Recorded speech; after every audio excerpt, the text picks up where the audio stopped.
Saudara, apa yang kemudian bisa diprediksi siapa nama inisial M yang bisa dikatakan nantinya akan diumumkan sebagai bakal calon wakil presiden Ganjar Pranowo? Kita akan berbincang dengan pengamat politik sekaligus Direktur Eksekutif Lingkar Madani, Ray Rangkuti. Assalamualaikum, selamat pagi Bang Ray. Waalaikumsalam warahmatullahi. Bang Ray, kita tahu ini hari ini spotlight semuanya ada di kantor DPP PDI Perjuangan karena Ketua Umum PDI Perjuangan ini Megawati Soekarno Putri akan segera mengumumkan bakal calon wakil presiden yang akan mendampingi Ganjar Pranowo. Sosoknya inisialnya sudah disebut M. Jadi siapa sebenarnya dari analisa Anda? Iya, sebetulnya tidak terlalu sulit lagi untuk menebak ya. Saya kira udah sangat mengkerucut hampir 90% itu kepada Pak Mahfud MD. Semua syarat-syarat, semua kriteria-kriteria, baik dari usia, asal-usul, kedekatan dengan lembaga ini, lembaga itu, pengalaman dan sebagainya itu, komposisi itu hanya mengerucut kepada Pak Mahfud MD gitu. Jadi saya kira udah hampir 99% nama yang akan diumumkan itu adalah Pak Mahfud MD gitu. Oke, apa yang kira-kira menjadi pertimbangan kemudian dari PDI Perjuangan sendiri dan juga dari koalisi pendukung dan juga pengusung dari Ganjar Pranowo di Pilpres 2024 akhirnya Mahfud MD. Apa kira-kira yang menjadi pertimbangan? Pertimbangan pertama tentu saja soal elektabilitas. Bukan saya elektabilitasnya Pak Mahfud ya, tetapi juga apakah yang calon wakil presiden ini dapat mendongkrak elektabilitas secara keseluruhan dari pasangan ini gitu. Bisa saja elektabilitas wakil presiden atau calon wakil presiden, tapi begitu dipasangkan dengan orang-orang tertentu nggak naik. Gitu. Nah ini mungkin yang lagi dicocokkan gitu. Nah saya seringkali menyebut ada 4 faktor menyebabkan seseorang itu dapat terpilih sebagai calon wakil presiden ya. Dan 4 ini akan kita coba ujikan nanti kepada Pak Mahfud. Di mana kira-kira posisinya dalam 4 kriteria ini ya. Pertama adalah soal elektabilitas gitu. Nah yang kedua soal isi tas. Yang ketiga adalah soal kedekatan dengan salah satu dari 2 organisasi besar keagamaan ya. Dalam ini NU dan Muhammadiyah.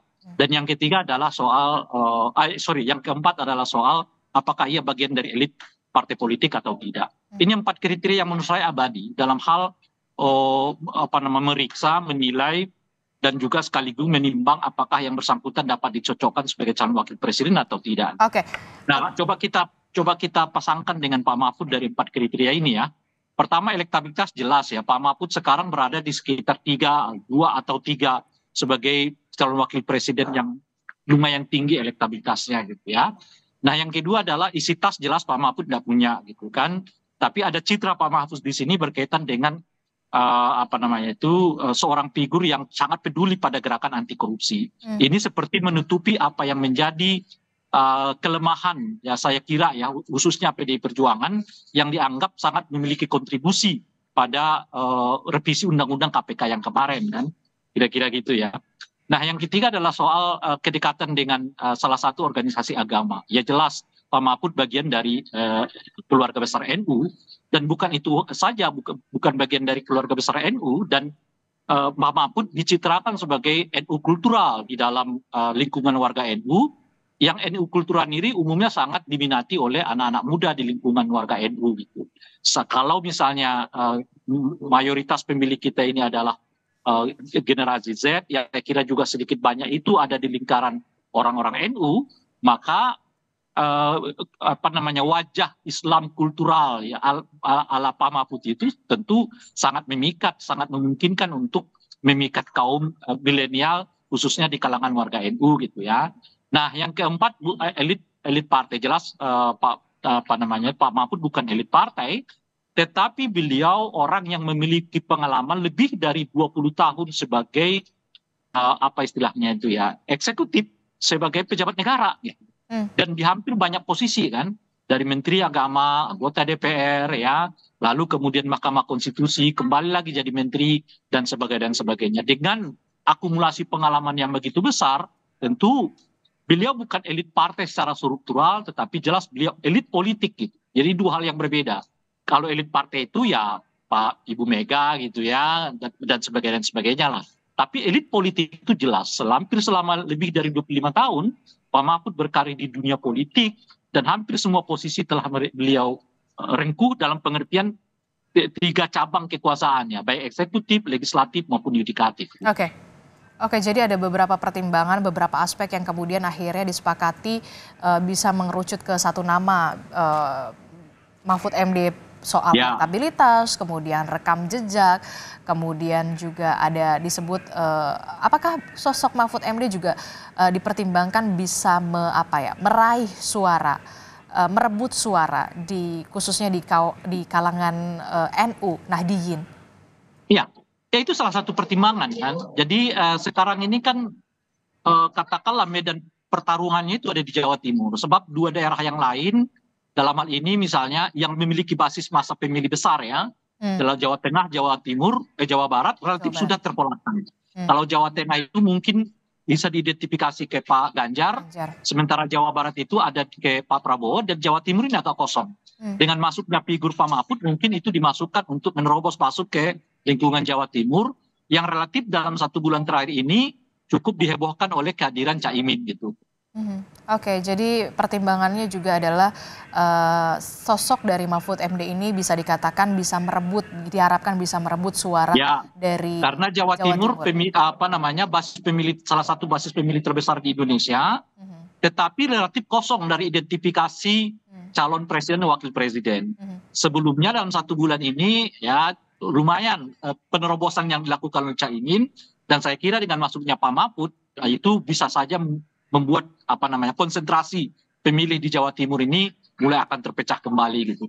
Oke, kita kan dari tadi mengerucut pada satu nama begitu ya, Mahfud MD. Lalu bagaimana dengan nama-nama lainnya yang juga bisa dikatakan radarnya menguat ini dalam radar sebagai bakal calon wakil presiden pendamping Ganjar Pranowo? Ada juga nama Sandiaga Uno yang kita tahu memang diusulkan dari Partai Persatuan Pembangunan, yang kita tahu juga masuk ke dalam koalisi pendukung Ganjar Pranowo. Ada juga kemudian nama Erick Thohir, kemudian ada nama Khofifah Indar Parawansa. Bagaimana soal nama-nama ini? Kalau saya tadi menyebut ada 4 kriteria yang dipertimbangkan untuk dijadikan sebagai calon wakil presiden, memang kalau kita masukkan kembali, katakanlah figurnya misalnya Sandiaga Uno, elektabilitas ya tentu beliau tidak lebih baik juga daripada Mahfud akhir-akhir ini ya kan. Kedua, isi tas jelas beliau ada ya. Yang ketiga, soal kedekatan dengan NU atau Muhammadiyah relatif beliau tidak punya kalau dibandingkan dengan Pak Mahfud. Kemudian soal elit ya, tentu Pak Sandiaga elit partai, tetapi Pak Mahfud adalah elit politik gitu. Jadi kalau dilihat dari 4 kriteria ini, ada 3 kriteria yang masuk ke Pak Mahfud gitu ya, dan hanya ada 2 kriteria yang masuk ke Sandiaga Uno. Itu pertimbangan pertama. Pertimbangan kedua adalah soal dari 4 kriteria ini sekarang yang paling dibutuhkan oleh Ganjar itu apa? Sebab boleh jadi kemudian dari 4 kriteria itu telah dipenuhi oleh Ganjar juga, sehingga nggak membutuhkan 4 kriteria itu masuk ke dalam satu figur gitu. Nah kalau dilihat dilihat sekarang tingkat kebutuhannya adalah menguasai wilayah Jawa Timur, ya dengan sendirinya ya, peringkat ketiga itu ataupun level ketiga itu atau ciri ketiga itu adalah memiliki kedekatan dengan NU menjadi pertimbangan yang paling dominan gitu. Nah dalam konteks itulah nama Pak Mahfud menjadi lebih kuat ya dibandingkan dengan Sandiaga Uno, ya kan, karena Sandiaga Uno relatif tidak teridentifikasi dengan baik Muhammadiyah maupun kepada NU gitu. Dan kedua adalah soal basis, kan salam ini yang diperhitungkan tuh sekarang adalah basis Jawa Timur, sebab seperti kita sebutkan tadi, kalau Jawa Tengah itu relatif udah terbawa lah oleh Ganjar Pranowo, Jawa Barat terbawa oleh Pak Prabowo, Jawa Timur kosong, maka dibutuhkan figur yang memang bisa dekat dengan warga Jawa Timur. Dalam ini lagi-lagi Pak Mahfud adalah pilihannya gitu. Oleh karena itulah ya dalam pertimbangan itu kelihatan sangat rasional kalau kemudian Pak Mahfud lebih bisa dipilih dibandingkan dengan Pak Sandiaga. Bagaimana dengan Ibu Khofifah? Saya kira Ibu Khofifah ini bisa sebetulnya bersaing dengan Pak Mahfud dalam kriteria-kriteria yang kita sebutkan, tetapi saya tidak tahu, boleh jadi persoalannya bukan pada pilihan koalisi Ganjar untuk memilih Ibu Khofifah, tapi boleh jadi kemudian Ibu Khofifahnya yang mungkin tidak siap untuk dijadikan sebagai calon wakil presiden. Nah disitulah artinya kalau Ibu Khofifah sendiri yang nggak siap, ya pilihan yang tersedia tinggal Pak Mahfud gitu. Oke, kita akan lihat bagaimana sebenarnya siapa sebenarnya sosok inisial M yang nantinya akan diumumkan sebagai bakal calon wakil presiden ya. Karena kita tidak tahu ya. Kalau M kan bukan Khofifah, bukan Sandiaga, bukan Erick Thohir kan. Oke, nanti kita akan, ini masih menjadi rahasia siapa yang nantinya akan diumumkan oleh Ketua Umum dari PDI Perjuangan Megawati Soekarno Putri. Kita masih akan bahas Bang Rey usai jeda, jadi tetaplah bersama kami di Breaking News Kompas TV.